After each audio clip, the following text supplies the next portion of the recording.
Hello and welcome to Maths with Jacob. This lesson will focus on Indices and Division worksheet. So this video presents a worksheet on the topic of indices and division. There is a lesson on this very topic, so if you see all these examples here and you're not sure what to do, on the next slide there is a link, and if you click on the link it will take you to the lesson and it will explain how to do all the examples.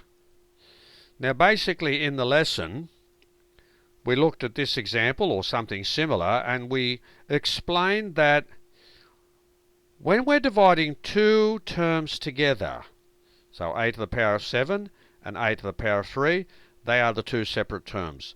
The first thing you have to do is look at the bases. Ask yourself, are these two bases the same? The answer is yes. Then the rule in the lesson says that you subtract the indices and you keep the bases the same. So that's the simple rule, and that's all explained in the lesson. For the next topic it's exactly the same. You can see the bases here are the same. Here are the indices. But we have here what we call coefficients, which are the terms at the beginning. The numbers at the beginning. They are the numbers. So 12 and 4 are the numbers at the beginning of each of the terms. They are allowed to be divided together.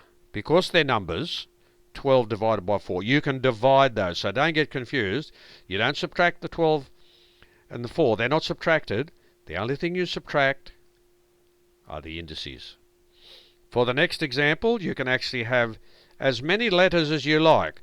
Firstly, you focus on the letters where the bases are the same, assuming you've already done that calculation, 18 divided by 9. Then you focus on those two, followed by those two. So it's exactly the same there. Here we have 3 pronumerals and 3 there. Go through the same procedure, and it's exactly the same with number 5. Now, this is another way that it can be presented, because as you know, when you look at it like this, this also means w to the power of 9 divided by w cubed. And I show in the lesson how to actually do it this way.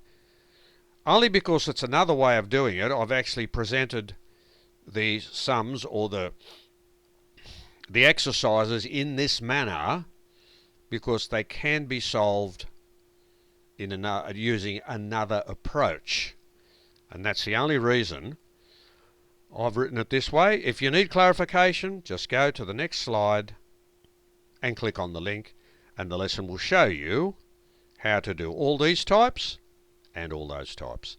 So this video has presented a very simple worksheet based on indices and division. And the lesson contains the rules, so if you're not sure, just click on the link on the next slide and it will show you how to do all the examples.